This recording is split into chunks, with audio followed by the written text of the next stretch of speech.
Hello friends, welcome to my YouTube channel Faiz online help. तो friends, आप सभी का हमारे YouTube channel Faiz online help में बहुत बहुत स्वागत है। तो फ्रेंड्स देखिए, जैसे कि यहाँ पर आप देख पा रहे हैं, आज की इस वीडियो में यहाँ पर हम आपके लिए जो UIDAI का जो एग्ज़ाम है, यानी कि आधार सुपरवाइज़र एंड ऑपरेटर का जो एग्ज़ाम है, उसके जो क्वेश्चन आंसर है उससे रिलेटेड यहाँ पर हम आपका टेट सीरीज़ का पार्ट 1 लेकर आ चुके हैं। तो काफ़ी कैंडिडेट के हमारे पास कमेंट आ रहे थे कि सर आपने यहाँ पर टोटल 9 चैप्टर यहाँ पर हमें प्रोवाइड करा दिए हैं, लेकिन एक टेट सीरीज़ भी लेकर आ जाइए जिससे कि हमारी तैयारी और अच्छे तरीके से हो सके। तो हम यहाँ पर आपके कहने के मुताबिक यहाँ पर हम आपके लिए टेट सीरीज़ का पार्ट 1 यहाँ पर लेकर आ चुके हैं, जिसमें यहाँ पर टोटल 60 मोस्ट इंपोर्टेंट MCQ हैं, यानी कि टोटल इसमें 60 मोस्ट इंपोर्टेंट क्वेश्चन आंसर है, जिनको अगर आप अच्छे से पढ़ लेते हैं तो आपके यहाँ पर 100+ नंबर ही आने वाले हैं। तो फ्रेंड्स, अगर आप भी अपना आधार सेंटर खोलना चाहते हैं तो आप हमारे चैनल के माध्यम से अपने मार्क्स अच्छे यहाँ पर लेकर आ सकते हैं। हमने टोटल आपको 9 वीडियो यहाँ पर प्रोवाइड किए हुए हैं, तो अगर आप उन सभी को देख लेते हैं तो आपके मार्क्स यहाँ पर 100+ ही आएंगे। तो फ्रेंड्स, अगर आपने उन वीडियो को नहीं देखा है तो आप हमारे चैनल पर जाकर उनको देख सकते हैं, या फिर आप नीचे डिस्क्रिप्शन में दिए गए लिंक पर क्लिक करके भी हमारी अन्य वीडियो देख सकते हैं। तो फ्रेंड्स, आज की इस वीडियो में हम आपको टेट सीरीज़ का पार्ट 1 यहाँ पर कराने वाले हैं। तो फ्रेंड्स, अगर आपको यह वीडियो अच्छी लग रही है तो आप इसको लाइक कर दीजिए, अपने दोस्तों में शेयर कर दीजिए। अगर आप इस चैनल पर नहीं हैं तो आप इसको सब्सक्राइब कर दीजिए। तो चलिए फ्रेंड्स, शुरू करते हैं आज की अपनी वीडियो।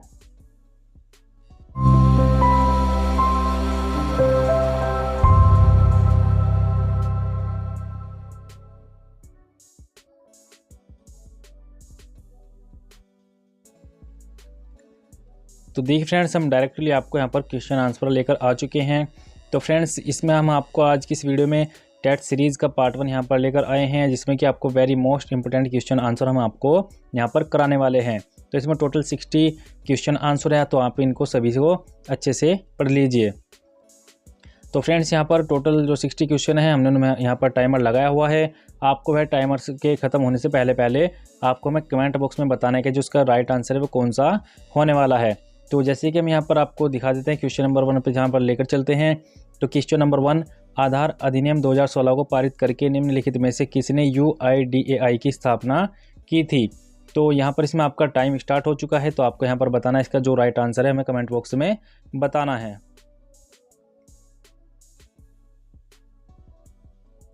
तो फ्रेंड, इसका जो राइट आंसर हो जाएगा यहाँ पर ऑप्शन नंबर बी, भारत सरकार। तो अगर आपका यह आंसर सही है तो इसमें आपका बिल्कुल यह सही होने वाला है। अब चलते हैं अगले क्वेश्चन पर। तो ऐसे फ्रेंड्स, आपको कमेंट बॉक्स में बताना है जो इनका राइट आंसर है, तो यहाँ पर आप इसको मैच कर लीजिएगा। हम साथ साथ आपको उसका राइट आंसर भी बताकर यहाँ पर चलेंगे, इससे आपको पता लग जाएगा कि आपने कितने यहाँ पर जो क्वेश्चन हैं वह यहाँ पर सही किए हैं। तो क्वेश्चन नंबर 2, UIDAI इलेक्ट्रॉनिकी और सूचना प्रौद्योगिकी मंत्रालय के तहत वैधानिक प्राधिकरण के रूप में कब स्थापित किया गया था। तो यहाँ पर आपका टाइम स्टार्ट हो जाता है। तो इसका हो जाएगा फ्रेंड्स ऑप्शन नंबर डी, 12 जुलाई 2016। तो आप अपना यहाँ पर आंसर इसमें मिला लीजिए। हम यहाँ पर आपको डायरेक्टली इसका जो राइट आंसर है वह भी यहाँ पर साथ साथ आपको बताकर चलेंगे। क्वेश्चन नंबर 3, UIDAI जारी करने के लिए कौन सा संगठन जिम्मेदार है। तो आपको इसका बताना है।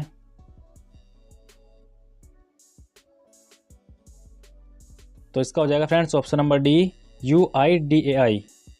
इसका ये राइट आंसर यहाँ पर हो जाएगा। क्वेश्चन नंबर 4, UIDAI क्यों बनाया गया था।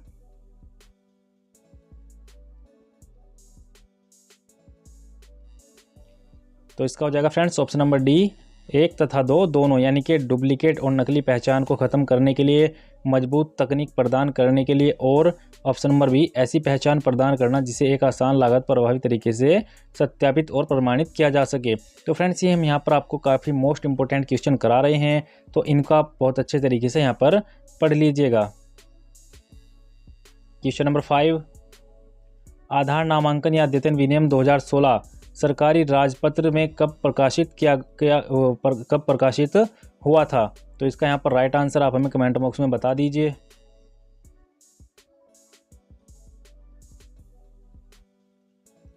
तो इसका हो जाएगा फ्रेंड्स यहाँ पर ऑप्शन नंबर डी, 12 सितंबर 2017। तो फ्रेंड्स, यहाँ पर एक टाइप के यहाँ पर आपको 2 क्वेश्चन देखने को मिलते हैं। यानी कि देख सकते हैं आधार नामांकन अद्यतन विनियम 2016 सरकारी राजपत्र में कब प्रकाशित हुआ था। अगर प्रकाशित आपको देखने को मिलता है तो इसका हो जाएगा 12 सितंबर 2017। अगर आपको स्थापित यहाँ पर देखने को मिलता है तो उसका हो जाएगा 12 जुलाई 2016। तो यह आपको यहाँ पर नोट डाउन कर लेना है। काफ़ी मोस्ट इम्पोर्टेंट क्वेश्चन हम आपके लिए यहाँ पर लेकर आए हैं। तो question number 6, dash dash dash वह स्थान है जहां प्रमाणित ऑपरेटर या पर्यवेक्षक आधार नामांकन या अद्यतन का कार्य किया जाता है। तो आपको इसका राइट आंसर यहां पर हमें बताना है।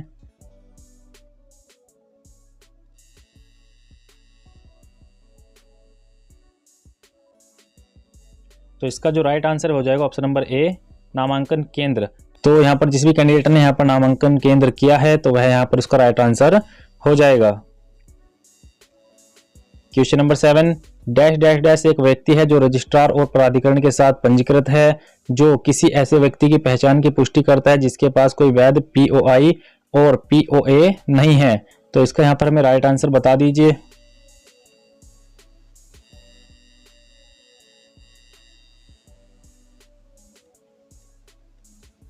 तो इसका राइट आंसर हो जाएगा यहाँ पर देख सकते हैं option number B, परिचयकर्ता।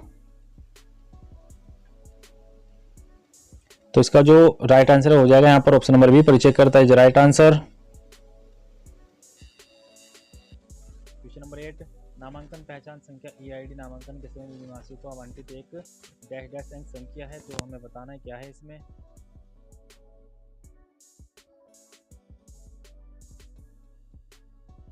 Option number D is a right answer, यानी कि 28 अंकीय जो संख्या होती है वह यहाँ पर नामांकन संख्या कहलाती है, जो कि निवासियों के यहाँ पर आवंटित की जाती है।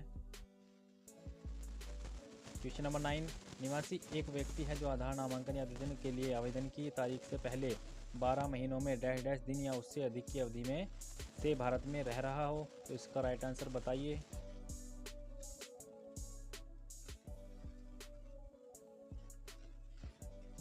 इसका राइट आंसर हो जाएगा option number D, 182। Question number 10, निवासी अपनी आधार संबंधी शिकायतों या समस्याओं के लिए निम्नलिखित में से किस नंबरों पर संपर्क कर सकते हैं। तो यहाँ पर ये काफ़ी मोस्ट इंपोर्टेंट क्वेश्चन रहने वाले हैं। तो आप हमें कमेंट बॉक्स में यहाँ पर बताइए इसका क्या राइट आंसर यहाँ पर रहने वाला है।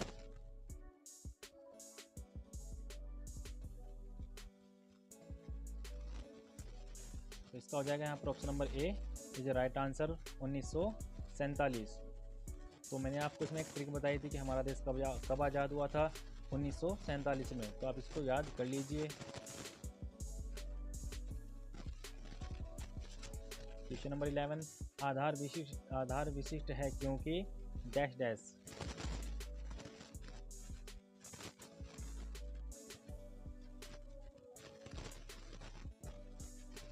तो इसका हो जाएगा ऑप्शन नंबर ए, दो निवासियों के पास एक जैसी आधार संख्या नहीं होगी, इसलिए आधार विशिष्ट है। क्वेश्चन नंबर 12, निम्नलिखित में से कौन सा नामांकन सेटअप का घटक नहीं है। तो इसमें हमें बताना है कि जो नामांकन जो सेटअप होता है उसका यहाँ पर कौन सा घटक नहीं है इन ऑप्शनों में से।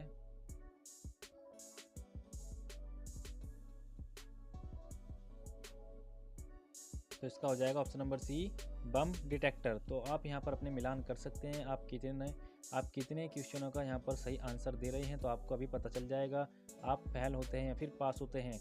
अगर आप यहाँ पर सही से इसका जो आंसर वो नहीं दे रहे हैं तो आपको और अच्छे से यहाँ पर तैयारी करनी होगी। क्वेश्चन नंबर 13, इनमें से कौन सा आधार के बारे में सही है। तो हमें बताना है।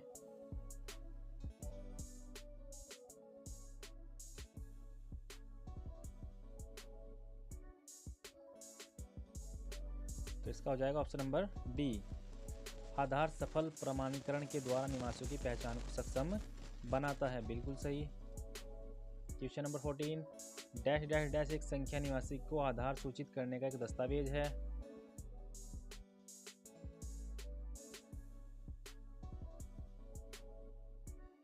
तो इसका हो जाएगा ऑप्शन नंबर ए, आधार पत्र।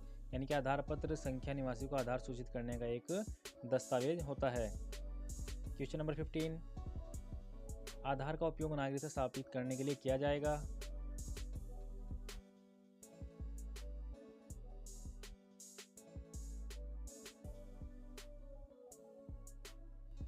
तो इसका हो जाएगा यहाँ पर ऑप्शन नंबर बी झूठ। जो आधार कार्ड होता है उसका जो उसका उपयोग है, प्रयोग है, उसका प्रयोग हम यहाँ पर नागरिकता साबित करने के लिए नहीं कर सकते हैं। क्वेश्चन नंबर 16, आधार भारत के उन सभी निवासियों को दिया जाएगा जो आधार नामांकन या अद्यतन की अवधि से 180 दिन से भारत में रह रहा हो।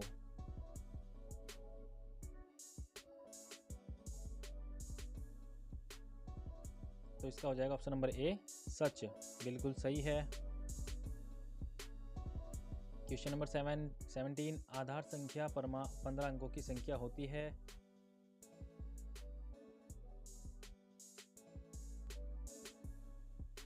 इसका हो जाएगा ऑप्शन नंबर बी झूठ। आधार संख्या जो होती है वह 12 अंकों की एक संख्या होती है। ये एक वेरी मोस्ट इंपोर्टेंट क्वेश्चन है।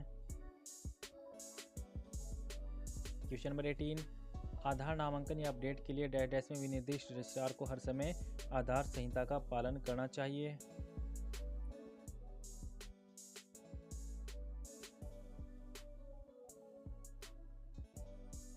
तो इसका हो जाएगा यहाँ पर ऑप्शन नंबर ए आधार अधिनियम 2016 और आधार विनियम। तो ये एक वेरी मोस्ट इंपोर्टेंट क्वेश्चन है, आप इसको अच्छे से पढ़ लीजिए। तो अब चलते हैं अगले क्वेश्चन पर।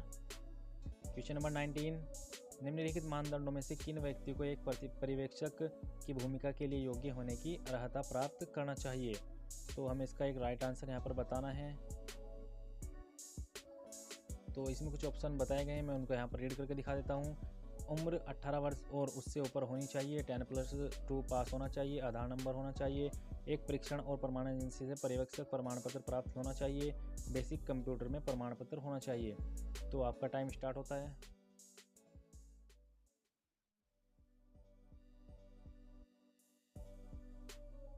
तो इसका हो जाएगा यहाँ पर फर्स्ट, सेकंड, थर्ड और फोर्थ, यानी कि उसके पास ये सभी चीज़ होनी चाहिए सिवाय बेसिक कंप्यूटर में प्रमाण पत्र के। चलते हैं अगले क्वेश्चन पर। क्वेश्चन नंबर 20, ईए पर्यवेक्षक के रूप में उसकी या उसकी भूमिका शुरू करने से पहले निम्न में से एक व्यक्ति को क्या प्राप्त होना चाहिए।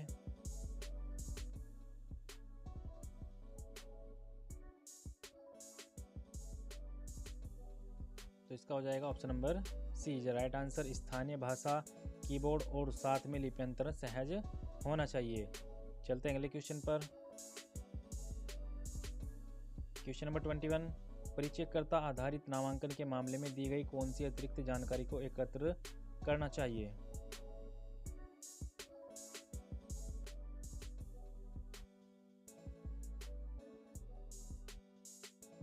तो इसका हो जाएगा option number D is right answer. दिए गए सभी विकल्प यानी कि परिचयकर्ता के हस्ताक्षर, परिचयकर्ता अंगूठे का निशान, परिचयकर्ता का आधार संख्या। क्वेश्चन नंबर 22, पर्यवेक्षक यह भी सुनिश्चित करता है कि नामांकन स्टेशन प्रत्येक डैश में कम से कम एक बार समकालिक हो यानी कि सिंक्रोनाइज हो।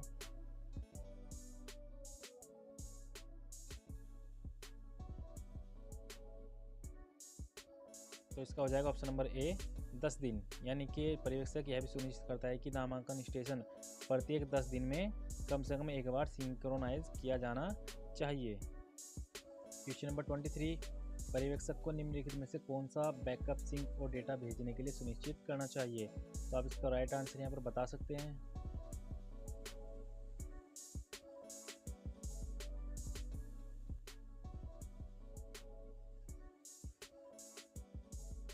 तो इसका जो राइट आंसर है हो जाएगा यहाँ पर option number B first, third और फोर्थ।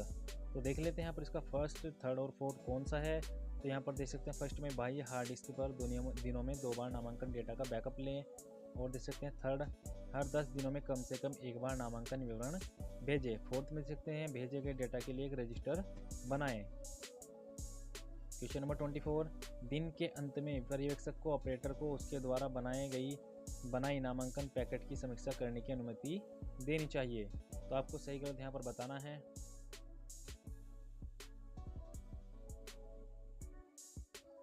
तो इसका जो राइट आंसर है हो जाएगा यहाँ पर ऑप्शन नंबर बी गलत। तो दिन के अंत में पर्यवेक्षक को ऑपरेटर को उसके द्वारा बनाए गए नामांकन पैकेट की समीक्षा की अनुमति देनी नहीं चाहिए। क्वेश्चन नंबर 25, निम्न प्रक्रियाओं में से कौन सा एक पर्यवेक्षक को दिन के अंत में करना चाहिए? तो इसका राइट आंसर आप बता सकते हैं कमेंट बॉक्स में।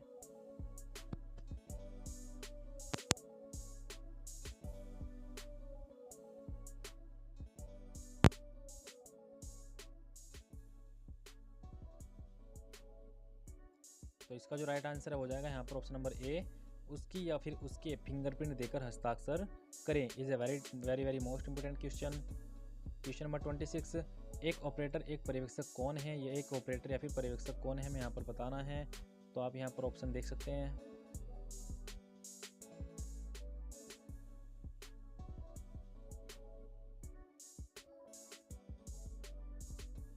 तो इसका हो जाएगा यहाँ पर ऑप्शन नंबर सी, नामांकन केंद्रों पर नामांकन निष्पादित करने के लिए एक नामांकन एजेंसी द्वारा नियोजित एक व्यक्ति। Is a right answer.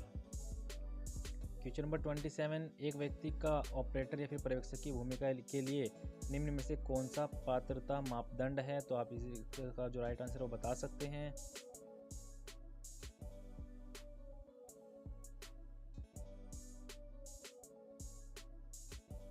तो इसका जो राइट आंसर हो जाएगा ऑप्शन नंबर डी, व्यक्ति को एक परीक्षण और प्रमाणन एजेंसी से ऑपरेटर या फिर पर्यवेक्षक प्रमाण पत्र यानी कि सर्टिफिकेट प्राप्त होना चाहिए।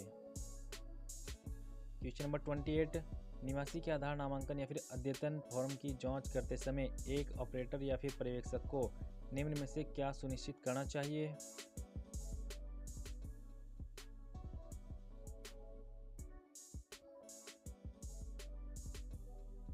तो इसका जो राइट आंसर हो जाएगा ऑप्शन नंबर सी, सत्यापनकर्ता के हस्ताक्षर यहाँ पर हमें उसको चेक करना चाहिए उसने किए हैं या फिर नहीं। क्वेश्चन नंबर 29, निम्नलिखित में से किसके पास ऑपरेटरों के ऑनबोर्डिंग को स्वीकार या अस्वीकार करने का अधिकार होता है? तो आप इसको यहाँ पर बता सकते हैं।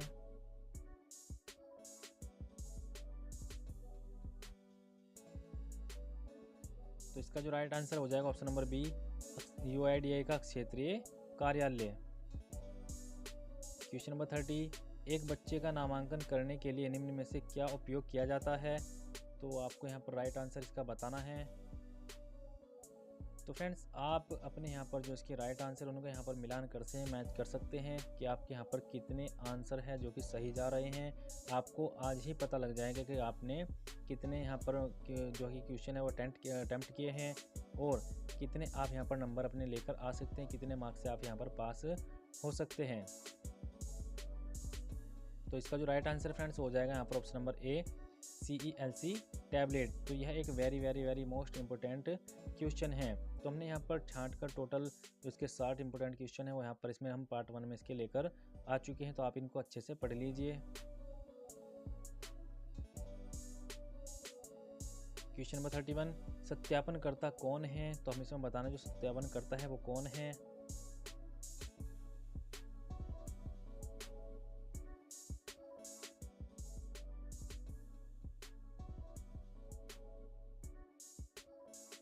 तो इसका जो हो जाएगा ऑप्शन नंबर बी, व्यक्ति जो निवासी द्वारा प्रस्तुत दस्तावेज और नामांकन या फिर अपडेट फॉर्म की पुष्टि करता है यानी को उनको चेक करता है। क्वेश्चन नंबर 32, निम्नलिखित के बीच कौन अच्छी तरह से सत्यापनकर्ता की भूमिका के लिए उपयुक्त है?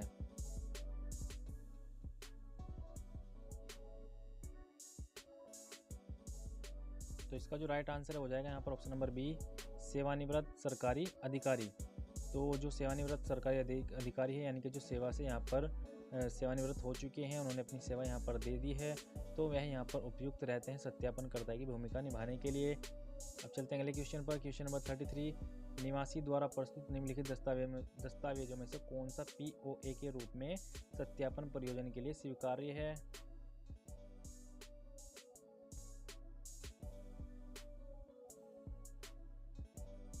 तो इसका राइट आंसर हो जाएगा यहाँ पर ऑप्शन नंबर सी, बिजली का बिल जो 3 महीने से अधिक पुराना ना हो। नेक्स्ट क्वेश्चन नंबर 34, यदि नामांकनकर्ता द्वारा प्रस्तुत 2 दस्तावेजी प्रमाण में एक ही नाम में भिन्नता है तो आप इस मामले में क्या करेंगे?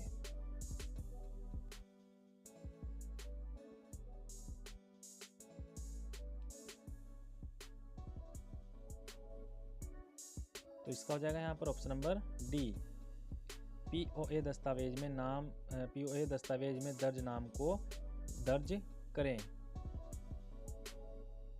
क्वेश्चन नंबर 35, ऑपरेटर को ऑपरेटर की भूमिका लेने से पहले निम्न में से क्या करना चाहिए?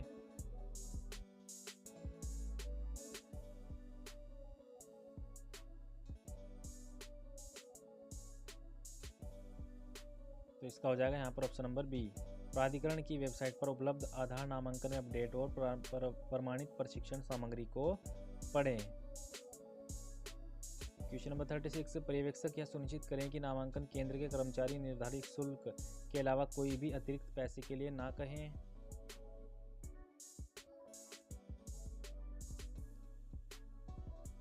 तो इसका हो जाएगा ऑप्शन नंबर ए सही, बिल्कुल ऐसा नहीं कहना चाहिए। क्वेश्चन नंबर 37, उपक्रमों बैंकों सहित कोई भी सेवारत या फिर सेवानिवृत्त अधिकारी दोनों में से सरकार और सार्वजनिक क्षेत्र में डैश डैश के रैंक से नीचे नहीं हो जो कि प्रमाणक के रूप में तैनात किया जाए।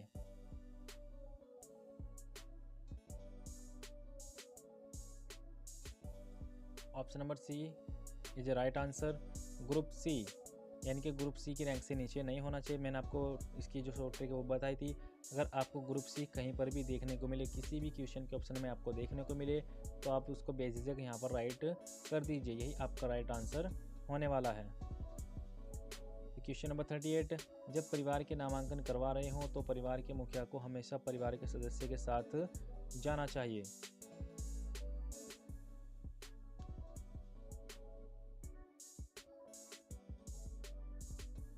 तो इसका राइट आंसर हो जाएगा यहाँ पर ऑप्शन नंबर ए सच, बिल्कुल उसको जाना चाहिए, परिवार के मुखिया को साथ में जाना चाहिए।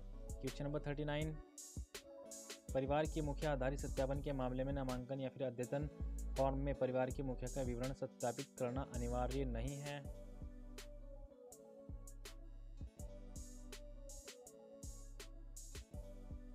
तो इसका हो जाएगा ऑप्शन नंबर बी झूठ, बिल्कुल उसका जो विवरण है वह यहाँ पर हमें उसमें सत्यापित करना बिल्कुल अनिवार्य है।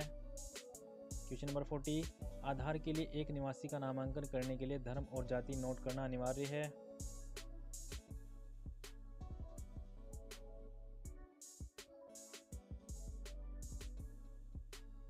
ऑप्शन नंबर बी झूठ, जो धर्म और जाति होता है वह हमें यहाँ पर नोट नहीं करना चाहिए। क्वेश्चन नंबर 41, आवासीय पता एक अतिरिक्त जनसांख्यिकीय जानकारी है जो नामांकन के लिए आवश्यक है।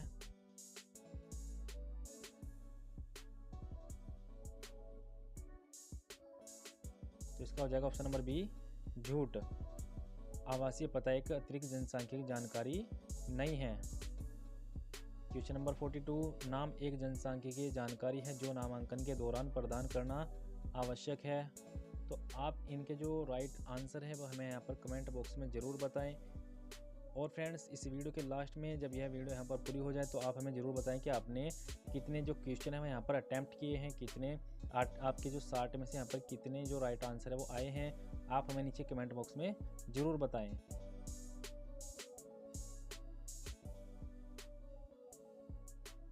तो फ्रेंड्स, इसका हो जाएगा यहाँ पर ऑप्शन नंबर ए सच, जो नाम होता है वह एक जनसांख्यिकीय की जानकारी होता है और हमें उसको यहाँ पर नामांकन के दौरान जरूर प्रदान करना चाहिए, वरना आपका आधार कार्ड कैसे बनेगा। अब चलते हैं अगले क्वेश्चन पर। क्वेश्चन नंबर 43, लिंग एक जनसांख्यिकीय जानकारी है जो नामांकन के दौरान प्रदान करना चाहिए।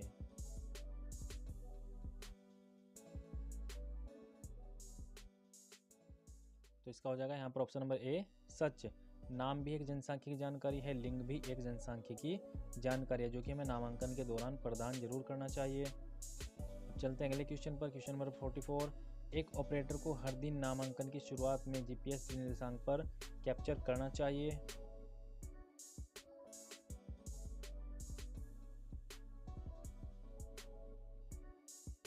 तो इसका हो जाएगा ऑप्शन नंबर ए सच, बिल्कुल जो ऑपरेटर होता है उसको हर दिन नामांकन की शुरुआत करने से पहले हमें जीपीएस निर्देशांक पर कैप्चर करना चाहिए। क्वेश्चन नंबर 45, 5 साल से कम उम्र के बच्चों के अलावा नामांकन से गुजरने वाले सभी व्यक्तियों से निम्न में से कौन सी जनसांख्यिकीय जानकारी एकत्र की जाएगी।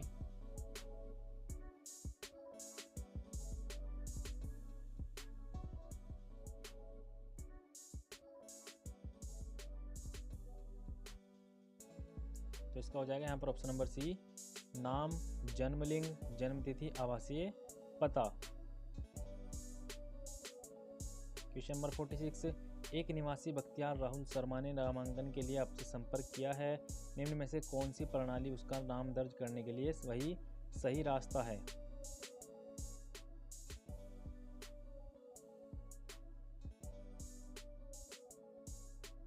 तो इसका हो जाएगा यहाँ पर option number C, Bakhtiyar Rahul Sharma.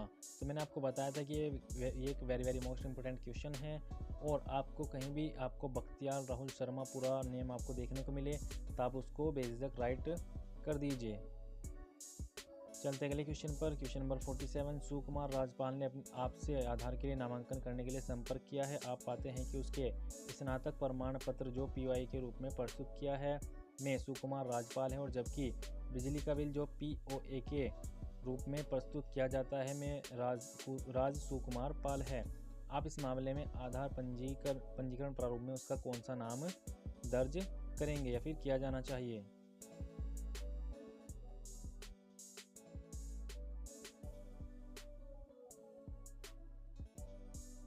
तो इसका हो जाएगा यहाँ पर ऑप्शन नंबर डी, निवासी द्वारा घोषित। तो फ्रेंड्स, आपको बख्तियार राहुल शर्मा मिले तो आपको बख्तियार राहुल शर्मा आपको राइट आंसर करना है। अगर आपको सुकुमार राजपाल वाला क्वेश्चन देखने को मिले तो उसमें आपको निवासी द्वारा घोषित का ऑप्शन यहाँ पर सिलेक्ट करना है। क्वेश्चन नंबर 48, निम्न में से एक ऑपरेटर को क्या सुनिश्चित करना चाहिए अपना दिन शुरू करने से पहले। तो इसका जो राइट आंसर वो आपको बताना है। सुनिश्चित करें कि सिस्टम पर दिखाई दे रहा दिनांक और समय विद्यमान दिनांक और समय है। GPS कोऑर्डिनेट कैप्चर करें। क्षेत्र के सभी निवासियों को SMS भेजें। सुनिश्चित करें कि स्टेशन लेआउट प्राधिकरण के दिशा निर्देशों के अनुसार है।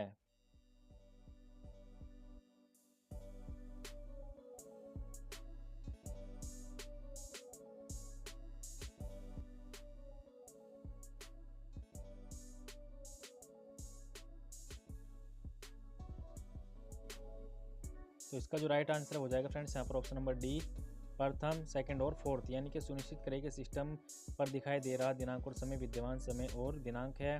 बिल्कुल सेकंड ऑप्शन देख सकते हैं, GPS कोऑर्डिनेट कैप्चर करें, और फोर्थ देख सकते हैं सुनिश्चित करें कि स्टेशन लेआउट प्राधिकरण के दिशा निर्देशों के अनुसार सही है। तो इसमें जो थर्ड नंबर है, क्षेत्र के सभी निवासियों को SMS भेजे, तो इसका रॉन्ग आंसर ये आपको सिलेक्ट नहीं करना है।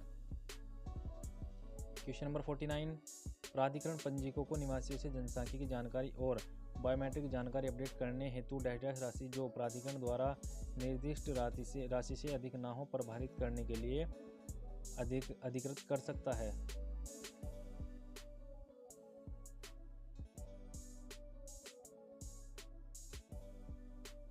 तो इसका हो जाएगा right answer option number A, सुविधा शुल्क।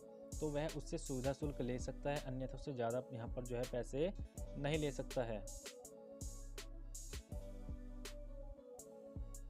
क्वेश्चन नंबर 50, निम्नलिखित सॉफ्टवेयर में से कौन सा मोबाइल नंबर या फिर ईमेल आईडी को अद्यतन करने के लिए इस्तेमाल किया जा सकता है।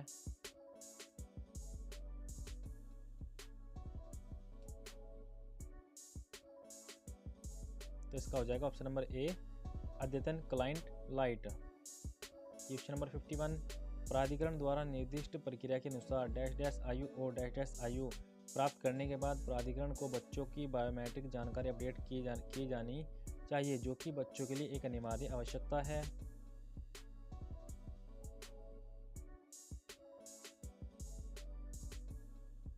तो इसका हो जाएगा यहाँ पर देख सकते हैं ऑप्शन नंबर बी, 5 साल और 15 साल। तो यहाँ पर देख लेते हैं, प्राधिकरण द्वारा निर्दिष्ट प्रक्रिया के अनुसार 5 साल आयु और 15 साल आयु प्राप्त करने के बाद प्राधिकरण को बच्चों की आवश्यक बायोमेट्रिक जानकारी अपडेट करने की जानी चाहिए, जो कि बच्चों के लिए एक अनिवार्य आवश्यकता होती है। क्वेश्चन नंबर 52, निम्नलिखित प्रमाण पत्र से कौन सा एक CELC ऑपरेटर ने प्राप्त किया होना चाहिए।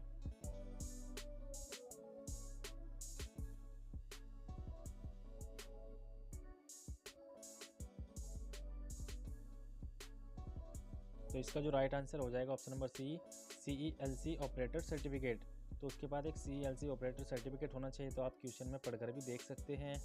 क्वेश्चन नंबर 53 किसका नाम केयर ऑफ जगह में दिया जाना चाहिए। तो इसका यहाँ पर राइट आंसर आपको बताना है।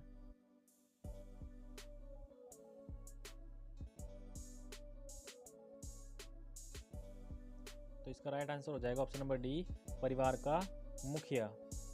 जो परिवार का मुखिया होता है उसका नेम हमें केयर ऑफ जगह में यहाँ पर दिया जाना चाहिए। क्वेश्चन नंबर 54, बच्चे के नामांकन के समय निम्न में से क्या अनिवार्य है।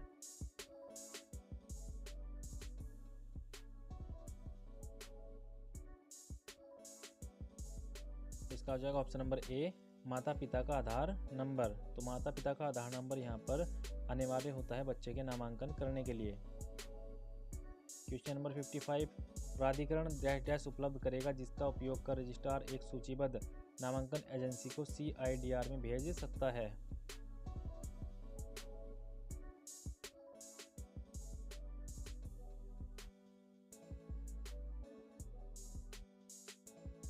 तो इसका यहाँ पर हो जाएगा ऑप्शन नंबर डी, नामांकन एजेंसी कोड। तो प्राधिकरण एक नामांकन एजेंसी कोड उपलब्ध करेगा जिसका उपयोग कर रजिस्ट्रार एक सूचीबद्ध नामांकन एजेंसी को CIDR में भेज सकता है। चलते हैं अगले क्वेश्चन पर। क्वेश्चन नंबर 56, इन नियमों की अनुसूची 5 में उल्लिखित सेवा प्रदाताओं के लिए नामांकन एजेंसी हमेशा डैश डैश डैश करेंगी।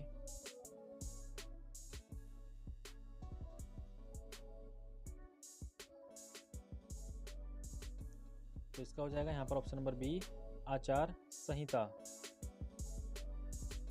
क्वेश्चन नंबर 57, रजिस्ट्रार CIDR को जानकारी अपलोड करने के अलावा अन्य किसी भी उद्देश्य के लिए नामांकन के दौरान एकत्रित जानकारी का उपयोग करेगा। तो आपको ये जो राइट आंसर है हमें कमेंट बॉक्स में ज़रूर बताने हैं।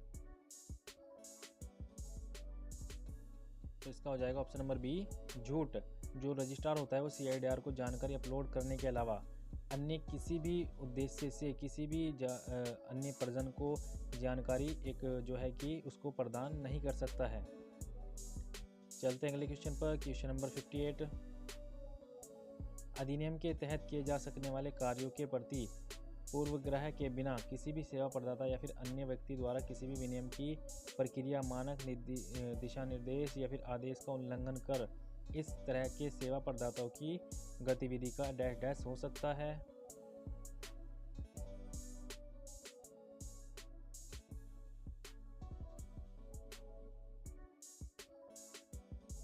तो इसका हो जाएगा ऑप्शन नंबर बी, तत्काल विलंबन।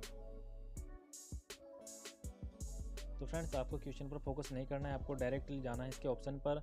आपको जिस भी ऑप्शन में तत्काल विलंबन देखने को मिले तो आप उसको राइट कर दीजिए। अब चलते हैं अगले क्वेश्चन पर। क्वेश्चन नंबर 59, रजिस्ट्रार प्राधिकरण की डैश डैश के प्रयोजन के लिए किसी भी किताब, रिकॉर्ड, दस्तावेज और कंप्यूटर डेटा के जांच के लिए कब्जे वाले परिसर में उचित पहुंच की अनुमति देगा।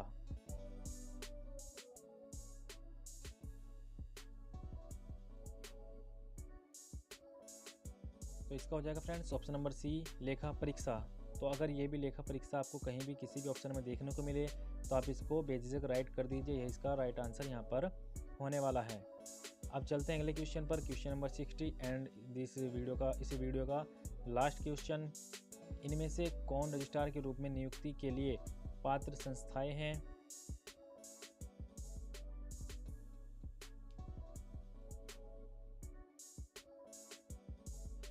तो इसका हो जाएगा ऑप्शन नंबर डी, दिए गए सभी। तो ये जो सभी हैं ये पात्र की संस्थाएं हैं। तो आपको इसका भी ऑप्शन नंबर डी आप इसको राइट कर दीजिएगा। जितने भी यहाँ पर आपको दिए गए हैं सभी इसकी पात्र संस्थाएं हैं। तो फ्रेंड्स यहीं तक आज की इस वीडियो में जो इसका टेस्ट सीरीज़ है, इसका टेस्ट सीरीज़ का पार्ट 1, इसमें हमने आपको टोटल 60 इंपॉर्टेंट क्वेश्चन कराए हैं जो कि आपको एग्ज़ाम में ज़रूर देखने को मिलेंगे। अगर आप इनको अच्छे से पढ़ लेते हैं तो आप इसमें मैं गारंटी लेता हूं कि आप 100% अपने नंबर लेकर आएंगे। तो फ्रेंड्स आपने यहाँ पर कितने जो क्वेश्चन है वो यहाँ पर सही किए हैं, कितने क्वेश्चनों का आंसर आपने यहाँ पर सही दिया है, तो आप हमें नीचे कमेंट बॉक्स में ज़रूर बताएं और हमें बताएं कि आपने यहाँ पर कितने क्वेश्चन हल किए हैं। और इसमें आपको पता लग चुका होगा कि आपके यहाँ पर कितने नंबर आए हैं, क्या आप यहाँ पर टेस्ट पास कर सकते हैं।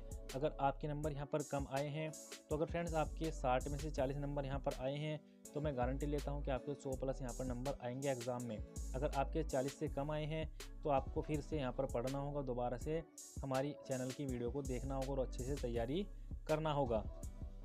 तो फ्रेंड्स हमें कमेंट में ज़रूर बताएं कि आपको ये वीडियो कैसी लगी है। तो फ्रेंड्स अगर आपको ये वीडियो अच्छी लगी है तो आप इसको लाइक कर दीजिए, अपने दोस्तों में शेयर कर दीजिए। अगर आप इस चैनल पर नए हैं तो आप इसको सब्सक्राइब कर दीजिए। तो फ्रेंड्स आज की वीडियो में बस इतना ही, मिलते हैं अगली वीडियो में। Thanks for watching my video. जय हिंद, जय भारत।